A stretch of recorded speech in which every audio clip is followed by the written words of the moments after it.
Hello everyone, today we're gonna see how to send an old snap as streak. Firstly, go to settings on your phone, then tap apps, snapshot, permissions.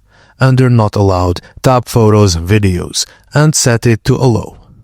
Open snapshot and tap the magnifying glass icon at the bottom. Search for camera roll up the upload and select the one that matches. It should let you select images from your gallery. Once the filter is active, tap the plus icon or scroll to pick a photo from your gallery. Select the image you want, then tap the shutter button circle to take the snap with the image. Tap next, then choose the person or people you want to send it to. The snap will appear as a normal streak snap, not a chat image, and it will count toward maintaining your streak.